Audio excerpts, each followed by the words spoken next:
우리 다 같이 자리에서 일어나셔서 묵도하심으로 주일 예배를 시작하도록 합니다.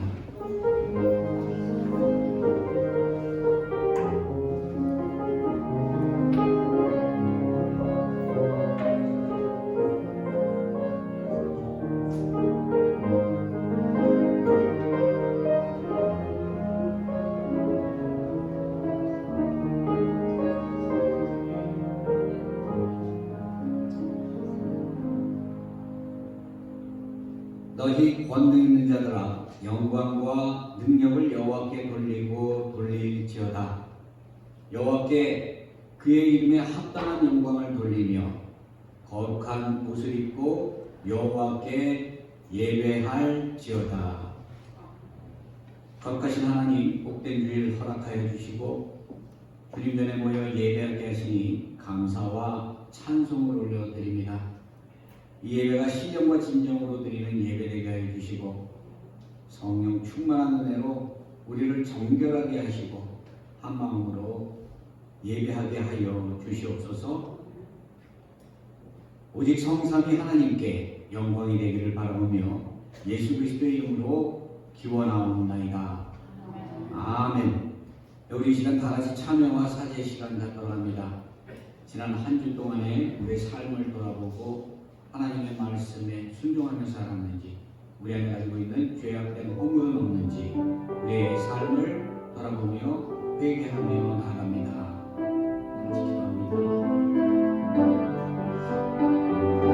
기도합니다.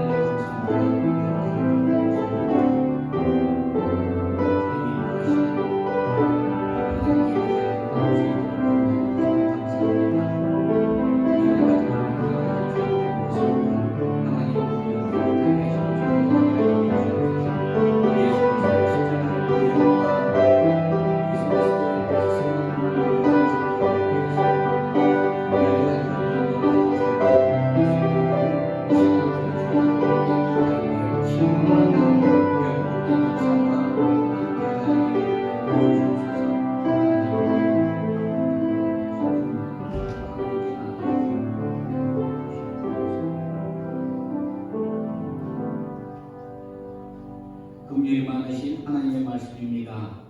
자기 죄를 숨기는 자는 형통하지 못하나 죄를 자복하고 버리는 자는 형통함을 얻으리라. 예수 그리스도의 이름으로 우리 죄가 사해졌음을 믿으시길 바랍니다. 우리 다 같이 사도신경으로 신앙 고백합니다. 전능하사 천지를 만드신 하나님 아버지를 내가 믿사오며 그 외아들 우리 주 예수 그리스도를 믿사오니 이는 성령으로 잉태하사 동정녀 마리아에게 나시고 본디오 빌라도에게 고난을 받으사 십자가에 못 박혀 죽으시고 장사한 지 사흘 만에 죽은 자 가운데서 다시 살아나시며 하늘에 오르사 전능하신 하나님 우편에 앉아 계시다가 저리로서 산 자와 죽은 자를 심판하러 오시리라. 성령을 믿사오며 거룩한 공예와 성도가 서로 교통하는 것과 죄를 사하여 주시는 것과 몸이 다시 사는 것과 영원히 사는 것을 믿사옵나이다. 아멘. 여기 성시교독입니다. 성시교독 52번입니다.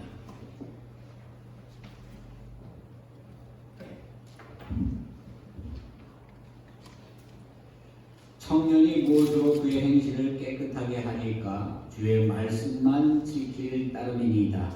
내가 전심으로 주를 찾아가오니 주의 이름에서 나가지 말게 하소서. 내가 주께 범죄하지 아니하려 하여 주의 말씀을 내 마음에 두었나이다. 세상을 가르칠 주 여호와여, 주의 율례를 내게 가르치소서. 내가 주의 법도들을 작은 소리로 읊조리며 주의 길들에 주의하며 주의 율례들을 즐거워하며 주의 말씀을 잊지 아니하리라. 주의 법이 나의 즐거움이 되지 아니하였더라면 내가 내 고난 중에 멸망하였으리이다. 내가 주의 법도를 영원히 잊지 아니하오니 주께서 이것들 때문에 나를 살게 하시니라. 나는 주의 것이오니 나를 구원하소서. 내가 주의 법도들만을 찾았나이다. 아기들이 나를 배라고 여겨보나 나는 주의 소명들만을 생각하게 한다. 내가 보니 모든 완전한 것이 다 끝이 있어도 주의 계명들은 심히 넓으니이다. 내가 주의 법을 어찌리 사랑하는지요. 내가 그것을 종일 작은 소리로 울조리나이다. 아멘. 우리 다 같이 자리에 앉으셔서 찬송가 249장입니다.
예배를 위해서 황희경님 대표를 해주시겠습니다.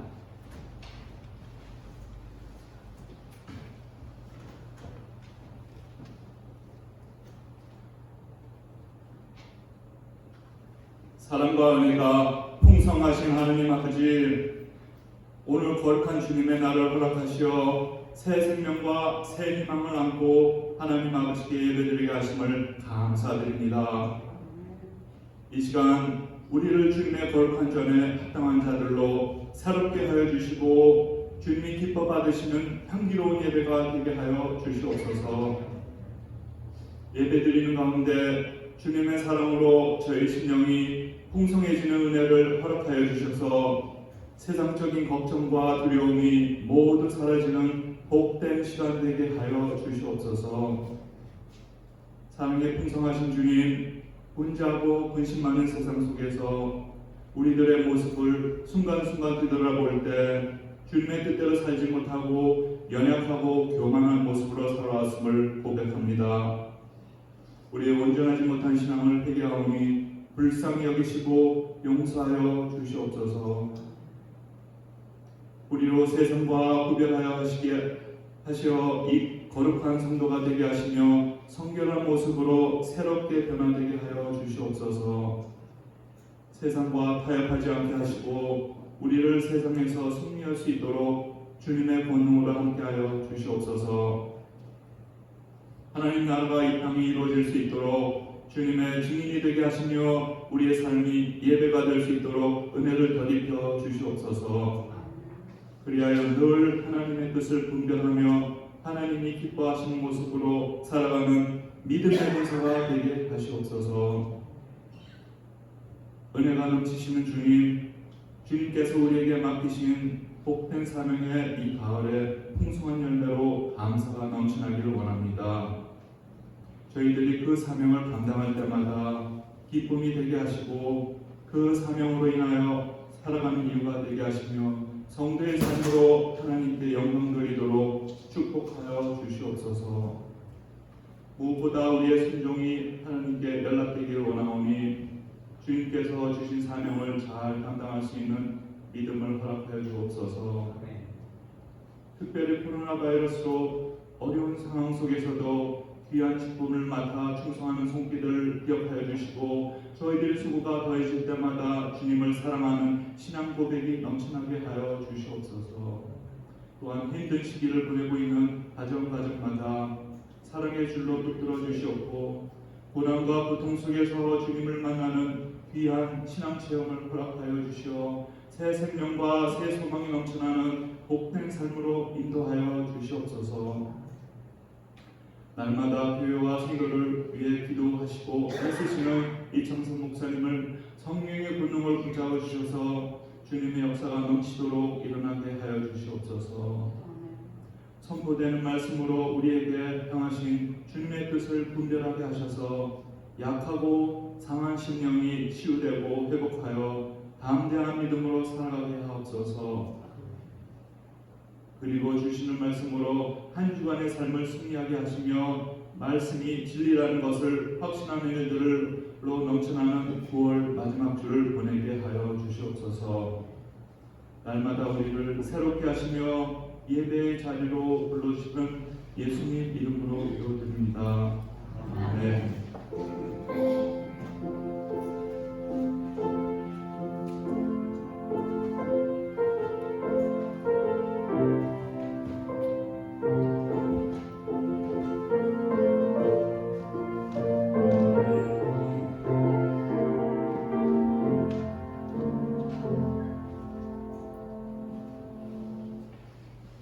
예배를 위해서 하나님께서 우리에게 주실 말씀은 야고보서 1장 22절에서 25절까지의 말씀입니다. 신약성경 372면에 있습니다. 야고보서 1장 22절에서 25절까지의 말씀, 우리 다 같이 한 목소리로 다 같이 합독하도록 합니다. 너희는 말씀을 행하는 자가 되고 듣기만 하여 자신을 속이는 자가 되지 말라.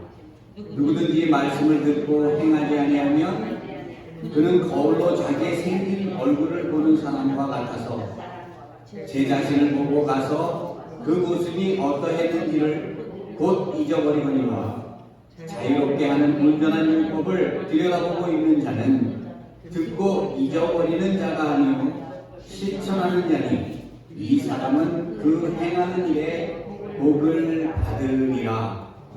아멘. 살아계신 하나님의 말씀입니다. 이 시간 호산나 성가대의 찬양이 있겠습니다.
(16세기) 종교개혁자 마틴 루터.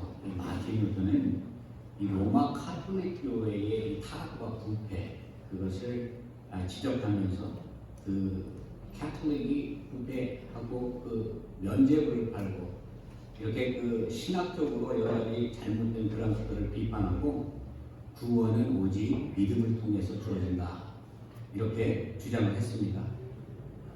이신득기를 주장했죠. 이신칭의.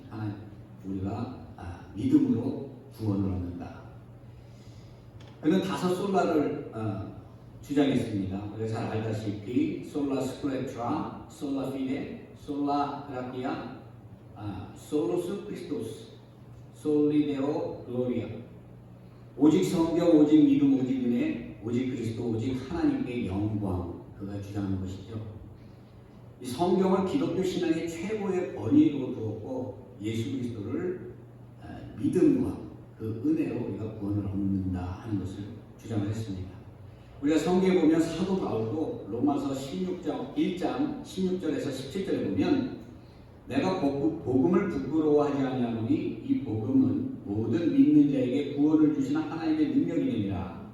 복음에는 하나님의 의가 나타나서 믿음으로 믿음에 이르게 하나니 기록된 바 의인은 오직 믿음으로 살리라, 이렇게 말씀을 했습니다.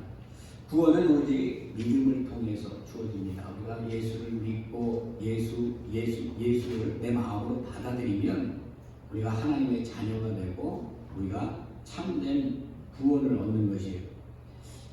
요한복음 3장 16절에 우리가 잘 그 복음의 핵심을 얘기해 줬죠. 하나님이 세상을 이처럼 사랑하사 독생자를 주셨으니 이는 저를 믿는 자마다 멸망하지 않고 영생을 얻는다. 믿음으로 구원을 얻는 것이에요. 그런데 이 야고보서는 이 믿음보다 행함을 많이 강조하고 있어요. 야고보서 2장 14절에 보면 형제들아 만일 사람이 믿음이 있노라 하고 행함이 없으면 무슨 유익이 있으리요? 라고 이렇게 말씀을 합니다. 그리고 2장 17절에는 행함이 없는 믿음은 그 자체가 죽은 믿음이다. 이 이야기는 무슨 얘기합니까? 그 믿음이 아니라는 얘기예요. 우리는 믿는다고 생각하고 있고 믿고 그렇게 우리가 살아가지만 삶의 믿음의 행함이 나타나지 않는다면 그 믿음은 죽어있는 믿음이다. 우리가 생각할 때 믿음이지만 하나님이 보시기에는 그 믿음이 아니라는 얘기죠. 이 야고보 사도가 이렇게 행함을 구원으로 우리가 믿음으로 구원을 얻음에도 불구하고 행함을 강조하는 이유는 야고보서는 이 유대인 중에 예수 그리스도를 믿어서 개종한 사람들을 대상으로 쓴 거예요. 그러니까 믿지 않는 이방인이 아니라 예수 그리스도를 신앙 고백하고 내가 마음으로 받아들인 사람들, 그 사람들에게 책을 쓴 거예요. 그런데 왜 이러한 책을 썼나 하면 그들이 예수를 믿고 개종해서 내가 구원을 얻었다고 이렇게 얘기를 하는데 그들의 삶에 행함이 없는 것입니다. 입술로 고백하는 신앙인 것이에요.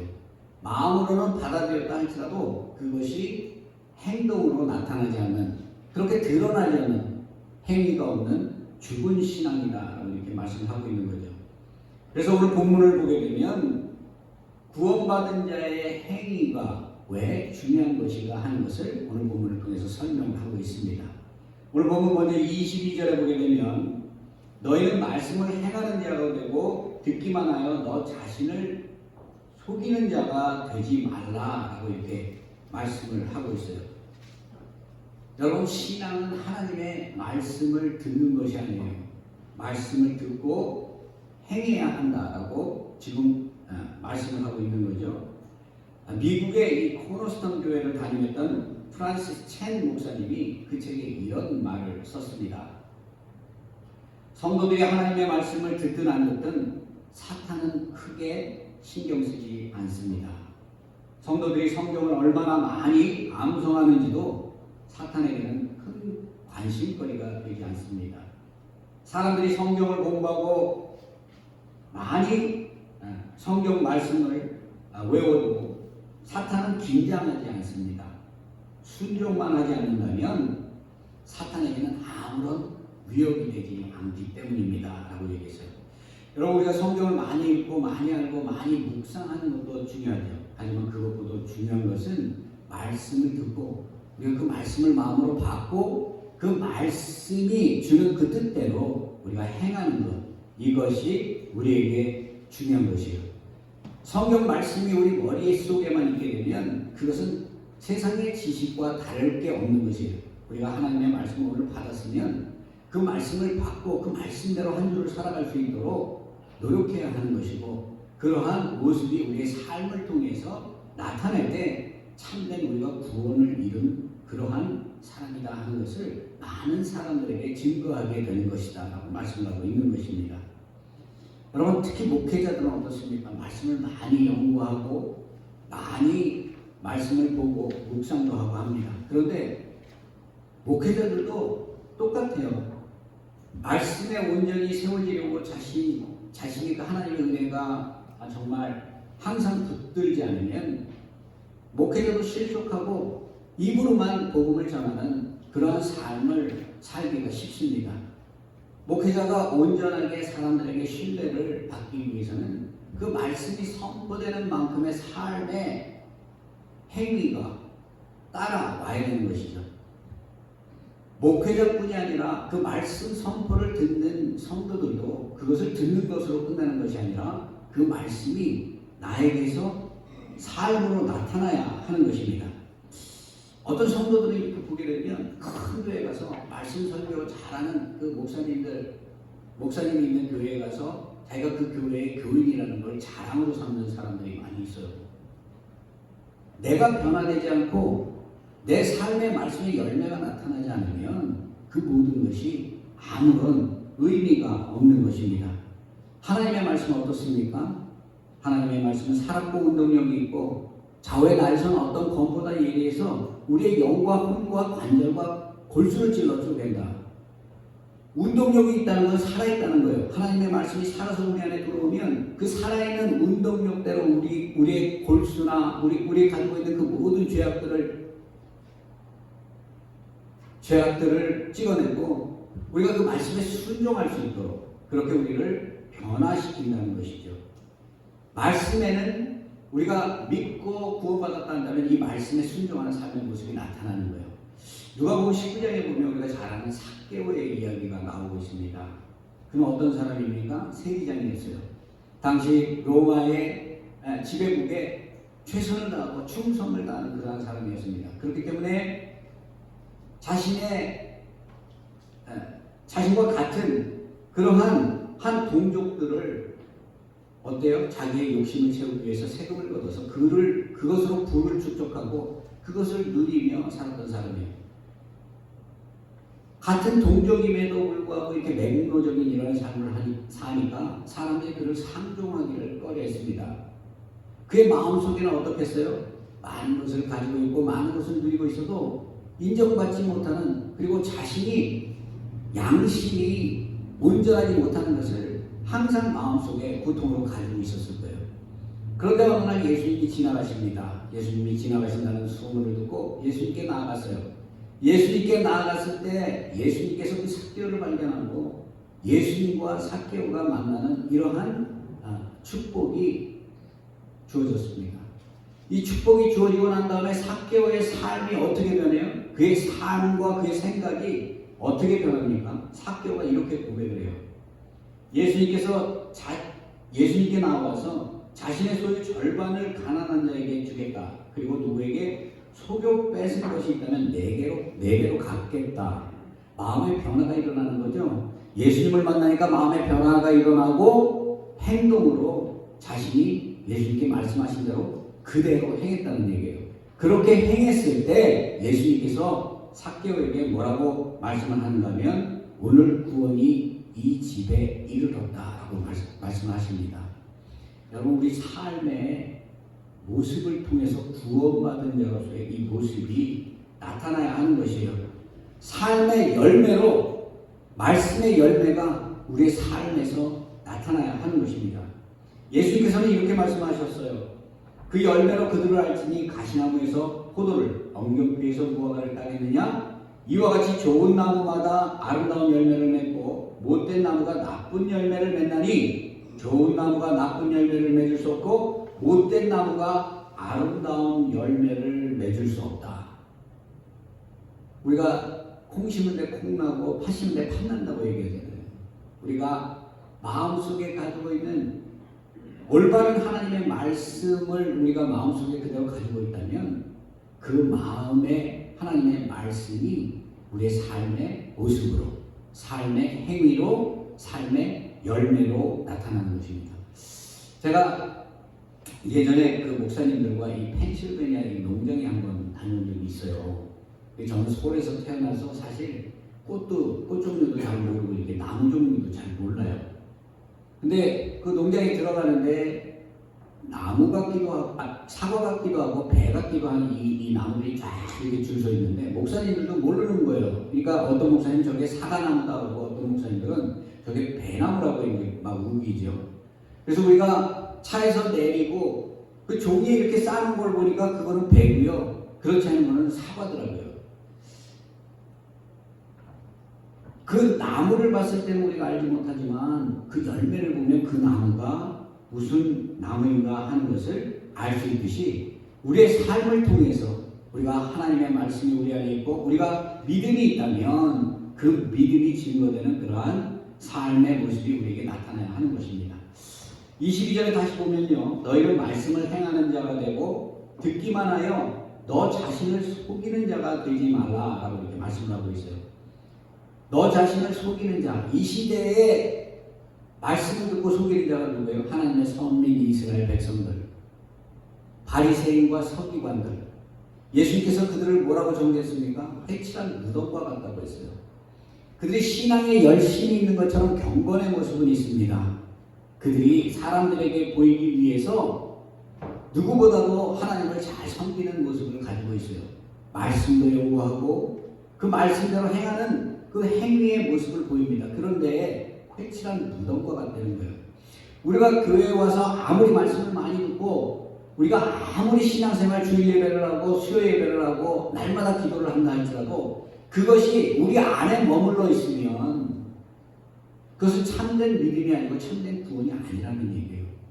우리 안에 그 말씀이 들어왔을 때 내가 감동받고 내 삶의 변화를 일으켜서 내가 그 말씀대로 순종해서 살아갈 수 있는 것, 여기까지가 참된 구원을 얻은 자의 모습이다라고 말씀을 하고 있죠. 그렇기 때문에 로마서 12장 1절에 보면 너희 몸을 하나님이 기뻐하시는 거룩한 산제사로 드리라. 이것이 영적 예배다. 우리가 매주일 나와서 예배 드리는 것보다 우리가 하나님의 말씀을 듣고 세상에 나가서 어둠과 고통 속에 있는 사람들에게 희망을 주고 빛을 주고 그들에게 참된 예수 그리스도를 증거할 때 그것이 하나님이 기뻐 받으시는 영적 예배라는 거예요. 교회에서 열심히 있다면 세상에 나아가서도 삶에 열심히 있어야 합니다. 교회에서는 사람들에게 보이기 위해서 경건한 모습이 있는데 세상 속에 나아갔을 때 삶의 모습이 그 말씀과 같지 않다면 이것은 잘못된 신앙이라는 얘기예요. 우리는 항상 이 행함을 통해서 내가 온전한 신앙 안에 세워져 있는지 나 자신을 돌아봐야 하는 것이에요. 23절과 24절을 보면요, 누구든지 말씀을 듣고 행하지 아니하면 그는 거울로 제 자신을 보는 사람 같아서 제 자신을 보고도 그 모습이 어떠했는지 곧 잊어버린다, 이렇게 얘기했어요. 나는 믿는 것 같아요. 그리고 내가 결심을 합니다. 마음으로 내가 이 하나님의 말씀대로 살겠다고 하는데 세상 속에 나아가면 쉽게 유혹에 빠지고 쉽게 미혹되고 하나님의 말씀대로 살아가지 못하는 그러한 삶의 모습을 얘기하고 있는 거예요. 당시 이 거울은요, 청동 거울이에요. 지금처럼 우리가 밝게 우리 자신을 볼 수 있는 그런 거울이 아니고 청동 거울이에요. 그래서 이 거울에 보통 사람들이 그 거울을 보는 이유가 무엇인가 하면 자기 자신에게 자신이 입고 있는 옷이 제대로 됐는지 흐리게 보일 거 아니에요. 그죠? 그리고 외모에 어디가 잘못된 게 있는지 그것을 확인하기 위해서 이 거울을 보는데 그 거울을 보고 자기에게 문제가 있음에도 불구하고 잊어버리고 그대로 생활하는 사람들, 이 사람을 얘기하면서 자기 자신을 속이는 자다라고 이렇게 얘기하고 있어요. 이 얘기는 무엇을 얘기합니까? 우리가 참된 구원을 얻었고 우리 마음에 참된 믿음이 있다면 이 말씀이 온전하게 우리 안에 새겨져야 되는데 길가에 뿌려진 씨앗처럼 아니면 돌밭에 가시덤불에 뿌려진 씨앗처럼 뿌리를 내리지 못하고 근심과 염려와 여러 가지 그들에 갇혀서 하나님의 말씀대로 살아가지 못하는 이러한 사람들의 참 믿음은 온전한 믿음이 아니라고 말씀하고 있는 것이죠. 오래전에 어떤 교회에 한 분이 돌아가시게 됐어요. 옛날에는, 요즘에는 뭐 장의사가 있고 그 장의사가 모든 장례 준비를 다 하잖아요. 시신을 씻기고 옷을 입히고 다 합니다. 근데 예전에는 이런 일들을 교회 장로님이나 목사님들이 했단 말이에요. 어떤 시시하신 장로님이 계셨는데 이분이 세상적으로도 큰 비즈니스를 하는 그런 회장님이셨어요. 그런데 교회 성도가 병을 앓고 있다가 돌아가시니까 손수 나가서 그 시신을 닦고 씻기고 그 장례 준비를 한 거예요. 그런데 조금 있다가 그 돌아가신 분의 아들이 오게 됐습니다. 그 아들이 그 시신을 씻고 이렇게 정성을 다하고 있는 그 모습을 이렇게 보면서 가서 뭐라고 말을 하는가면 성경책, 아버지가 교회 다니면서 쓰던 그 성경책을 주면서 이것을 관에다 같이 넣어달라고 얘기한 거예요. 이 장로님이 한참을 생각하시다가 그 아들에게 이렇게 말씀을 했다고 합니다. 그 아들이 상당히 높은 지위의 고위 간부였는데 교회를 다니지 않고 있었어요. 아버지는 교회를 하나님을 섬기고 예수를 믿고 이런 믿음 신앙생활을 했음에도 불구하고 그 자식은 자기 삶에 바쁘다 보니까 그것을 하지 못한 거예요. 그래도 아버지가 교회를 다녔으니까 그 성경책을 반에다 넣어줬으면 좋겠다. 장로님이 한참 고심을 하다가 뭐라고 말씀하셨냐면 이 성경책을 가지고 본인이 교회를 나가시는 것을 돌아가신 아버지께서 더 원하실 것이다. 이렇게 말씀을 했다는 거예요. 그랬더니 이 사람이 허락 화를 내는 거예요. 내가 시키는 대로 하기만 하면 되지 왜 나한테 이런 얘기를 하냐는 거죠. 이분이 어떤 분인지 모르는 거예요. 이분은 예수를 믿고 같은 주 안에서 한 지체인 한 분이 하나님께로 돌아가게 됐으니까 정성을 다하고 정말 그 최선을 다해서 자기 있는 그 마음 그대로 그 시신을 이렇게 장례 준비를 한 건데 그 아들이 보기에는 일하는 사람으로 생각하고 이 사람이 왜 그 시키는 대로 말하는 대로 듣지 간섭하냐 이렇게 얘기한 거죠. 나중에 시간이 지나고 그 아들이 그 장로님이고 그분이 이렇게 신앙이 깊고 이렇게 하나님의 깊은 그 은혜 속에서 이렇게 섬기며 이 말씀을 해주신 것을 나중에 듣고 난 다음에 그 성경책을 가지고 그 교회에 나와서 평생토록 섬겼다라는 이러한 실제적인 이론가 있습니다. 여러분 우리가 삶을 통해서 우리의 신앙이 증거되어야 돼요. 우리가 믿고 있고 우리가 입술로 고백하고 하나님 내가 필요하고 내가 어렵고 내가 고통스러울 때만 찾는 하나님이 아니라 내가 믿는 나의 삶 속에 나와 함께 하시고 언제나 나를 지키시고 보호하시는 그 하나님의 그 믿음을 우리가 삶 속에서 나타내야 한다는 것입니다. 이렇게 우리의 삶을 온전히 나타낼 때 우리의 삶을 통해서 믿지 않는 사람들이 감동받고 하나님께 나오고 참된 예수 그리스도를 바라보게 되는 것이에요. 말씀을 듣는 것으로 끝나는 것이 아니라 우리의 삶에 변화가 나타나서 행함으로 나타나야 한다는 것을 계속 강조하고 있는 것이죠. 오늘 25절에 보면요. 자유롭게 하는 온전한 율법을 들여다보고 읽는 자는 듣고 잊어버리는 자가 아니요 실천하는 자니 이 사람은 그 행하는 일에 복을 받으리라. 내가 구원받고 믿음이 있는데요. 그걸 나만 가지고 있으면 큰 축복이 없어요. 그런데 내가 하나님께 구원을 받고 그 말씀이 정말 내 마음에 감동이 되고 그 말씀에 내가 순종해서 남들이 하기 싫고 어려워하는 일들, 남들이 피하는 일들, 이런 일들을 내가 했을 때 그것이 하나님의 축복으로 우리에게 주어진다라고 말씀을 하고 있어요. 오늘 이 본문에 보면요. 자유롭게 하는 온전한 율법이라고 얘기하고 있어요. 자유롭게 하는 온전한 율법. 여러분 이 율법이 무엇이에요? 율법이라는 것은 하나님께서 택한 이스라엘 백성들을 위해서 모세에게 준 십계명을 얘기해요. 이 십계명이 시간이 지나면서 그들이 지켜야 할 613개 조항의 법으로 이렇게 만들어져서 유대인들은 그것을 지켜 행하면서 자신들이 그 경건함을 보이기 위해서 그렇게 애썼단 말이에요.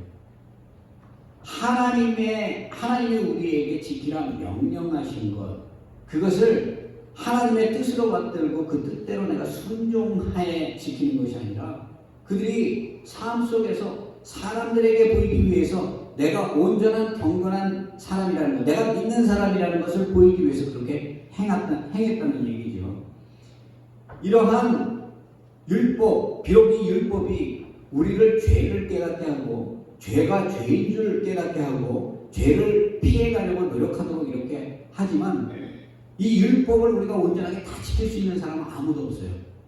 예수님께서 이 땅에 오셔서 율법의 완성으로 오셨다는 그 이야기는 무엇인가 하면 우리가 예수 그리스도를 믿었을 때 그 말씀, 예수님의 말씀이 내 안에 들어와서 내가 변화되고 내 삶이 그 율법 지키기 어려운 그 율법을 나도 모르게 하나님의 은혜에 의해서 지키게 된다는 거예요.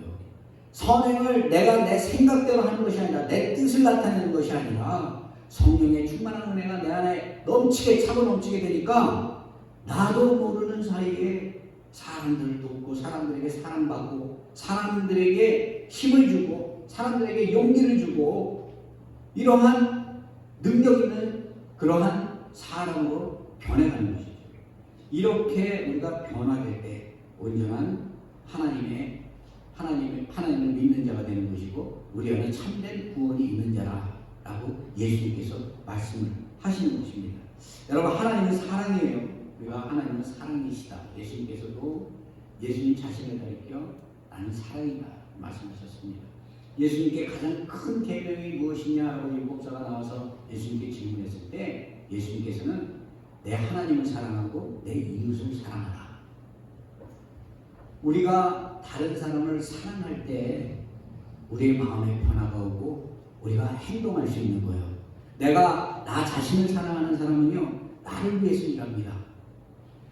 하지만 내가 하나님의 사랑을 가지고 그 하나님의 말씀을 가지고 세상 속에 나아가서 하나님의 사랑을 실천할 때 그때 온전한 하나님의 사랑을 전할 수 있는 것입니다. 우리가 잘 아는 선한 사마리아인의 비유가 있죠. 예수님께서 그 율법사에게 그 사랑을 깨우쳐주기 위해서 이 비유를 말씀하셨어요. 예루살렘에서 여리고로 내려가다가 강도를 만난 한 사람이 있습니다. 강도들이 그냥 지나간 게 아니라 뺏을 것 다 뺏고 때려서 거의 죽게 될 만큼 길거리에 사람을 버려두고 갔어요. 그런데 첫 번째 제사장이 지나갑니다. 얼마나 의롭습니까? 시체를 만지거나 부정한 것을 만지게 되면 제사를 못 지내게 되니까 그것을 피해가는 거예요. 레위인도 어때요? 똑같이 죽어가는 사람을 보고도 돕지 못하고 그대로 지나갔습니다. 그런데 이 사마리아인이 지나가다가 그 피 흘리고 누워서 그 죽게 된 그 사람을 보고 마음에 불쌍한 긍휼함을 느꼈다고 얘기합니다. 그 긍휼함이 누가 주신 마음이었어요? 예수님께서 주신 마음이에요. 긍휼한 마음을 가지게 되니까 그 사람을 자기의 그 나귀에 태우고 주막까지 내려오고 가고 그를 치료하고 어때요? 부비가 들더라도 그 사람을 다 치료해 주라고. 내가 부비가 모자르면 그것을 다 갚아주겠다.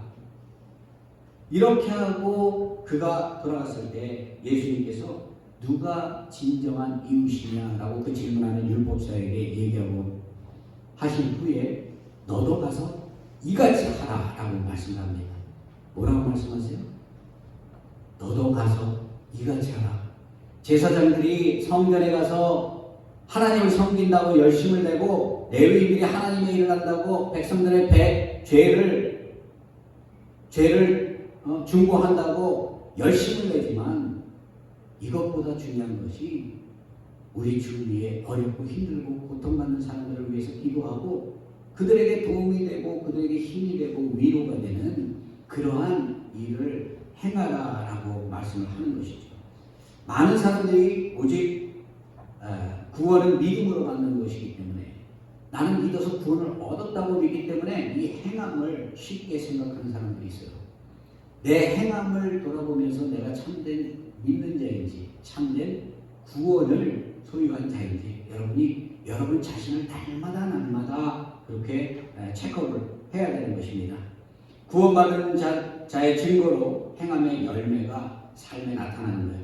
요한일서 4장 20절에 보면 누구든지 하나님을 사랑하노라 하며 형제를 미워하면 이는 거짓말하는 자라라고 이렇게 말씀을 하고 있어요. 야고보서 2장 15절 16절에도 만일 형제나 자매가 헐벗고 일용할 양식이 없는데 너희 중에 누구든지 그에게 이르되 평안히 가라 덥게 하라 배부르게 하라 하며 그 몸에 쓸 것을 주지 아니하면 무슨 유익이 있겠느냐는 얘기죠.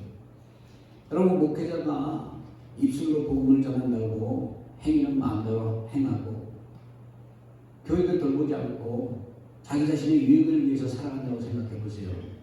그것은 축복이 아니라 저주입니다. 성도들도 똑같죠.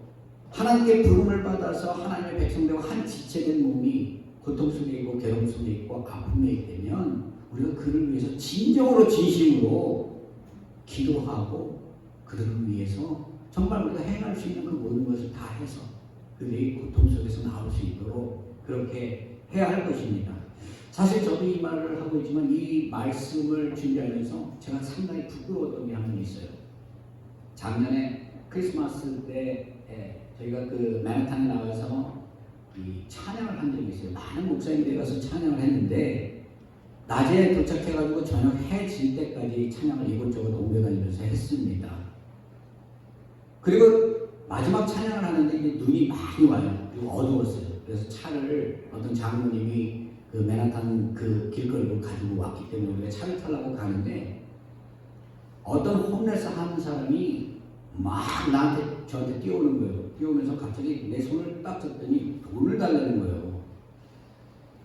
제가 예전에가 아니라 뭐 지금도 이렇게 뭐 다니다가 홈레스들이 이렇게 좀 필요하다고 이렇게 얘기하고 그런 분들을 보게 되면은 저도 마음에 감동이 느낄 때마다 항상 합니다. 그런데 그때는 갑자기 저도 당황했어요. 갑자기 등치도 큰 사람이 갑자기 달려와서 손을 잡더니 돈을 달라고 그러는데 저도 모르게 그걸 뿌리친 거예요. 뿌리치고 다른 목사님들은 다 피해서 가더라고요.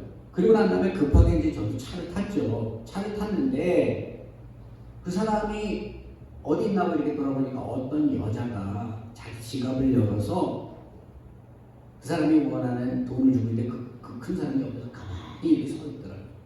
저는 그 모습을 보면서 내가 입으로 찬양하는 것이 정말 부끄러웠어요. 그 찬양에 무슨 의미가 있겠어요? 실제적으로 어렵고 고통 속에 있는 사람을 돕지 못하고 하나님을 찬양한다고 찬양을 했으니 그 찬양이 무슨 하나님께서 그 찬양을 의롭고 기쁘게 받으셨겠습니까? 여러분 우리는 하나님을 믿어서 구원을 받은 사람들이에요. 이 구원이 내 의나 내 노력, 내가 자격이 있어서 주어진 게 아니라 전적인 하나님의 은혜의 사건이죠. 하나님께서는 우리를 사랑하셔서 하나뿐인 독생자 예수 그리스도를 이 땅에 보내주시고 십자가에서 피 흘리시고 죽으시고 부활하시기까지 하나님께서는 우리의 죄를 대속하기 위해서 예수님을 보내주셨어요. 그 은혜로 우리가 구원을 받았잖아요. 그 은혜가 우리 안에 있다면 그 예수님께 받은 십자가의 사랑을 우리가 증거하고 행하는 삶을 살 때 참된 구원을 받은 자로서 참된 믿음을 소유한 자로서 하나님께 인정받게 된다는 것입니다. 이러한 축복된 마음, 하나님의 마음, 예수 그리스도의 마음을 통해서 세상을 밝히고 세상의 빛과 정말 소금의 역할을 감당하는 우리 사랑하는 펠리사이드교회 성도들 되기를 주의 이름으로 축원드립니다. 기도하겠습니다. 하나님 감사합니다. 우리는 아무런 공로 없이 하나님의 의해서 하나님의 은혜에 의해서 하나님의 사랑에 의해서 우리가 구원을 얻었습니다. 구원받은 자로서 합당한 삶의 모습을 살아가길 원합니다. 우리의 능과 힘으로 되지 않는 것 하나님 은혜 베풀어 주시고 성령 충만함 주셔서 우리가 깨닫고 날마다 말씀으로 변화되는 그 복된 역사가 우리의 삶에 언제나 함께하게 하여 주시옵소서. 감사하오며 예수 그리스도의 이름으로 기도드리옵나이다. 아멘. 우리 이 시간 우리 원순자 권사님 특송 있으신 다음에 다 같이 헌금하도록 합니다.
사랑의 하나님 감사합니다. 지난 한 주 동안에 하나님 베풀어 주신 그 은혜와 감사한 마음을 가지고 주님 전에 나와 하나님을 예배합니다. 우리가 주님을 닮아가길 원합니다. 주님의 마음을 닮아가고 그 마음대로 우리가 행하기를 원합니다. 하나님 우리에게 복 주시고 은혜 주셔서 우리 삶에 충만한 열매가 날마다 넘쳐나게 하여 주옵소서. 하나님 베풀어 주신 은혜에 감사하는 마음으로 주님 전에 나왔습니다. 각종 모양의 헌금을 가지고 나왔습니다. 하나님, 이 헌금이 하나님의 나라를 위해서 귀하게 사용될 수 있도록 축복하시고 바친 손길 그 마음과 하나님 그분을 사모하는 그 마음을 하나님 항상 기억하셔서 삶을 지켜주시고 가정과 사업장과 바로 소망하는 그 모든 것들 위에 하나님의 크신 축복으로 언제나 함께하여 주옵소서. 감사하며 예수 그리스도의 이름으로 기도드리옵나이다. 아멘.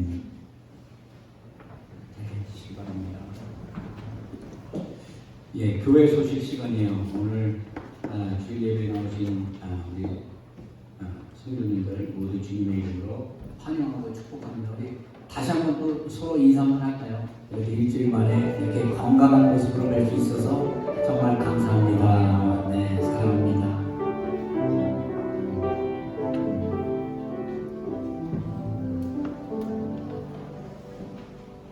예, 다음 주일은 세계 성만찬 주일이에요. 그래서 저희가 다음 주에는 우리가 성례전을 합니다.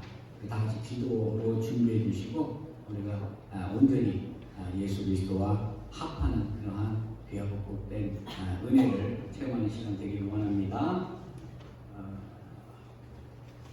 그리고 우리 그 주위에 지금 여러 가지 육신적으로 어려움을 겪고 있는 분들 계신데요. 항상 위해서 기도해 주시기 바래요. 기도해 주시기 바랍니다. 우리 다 같이 자리에서 일어나셔서 찬송가 320장 찬송하고 축도함으로 오늘 예배를 마치도록 하겠습니다.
주여 내게 성령으로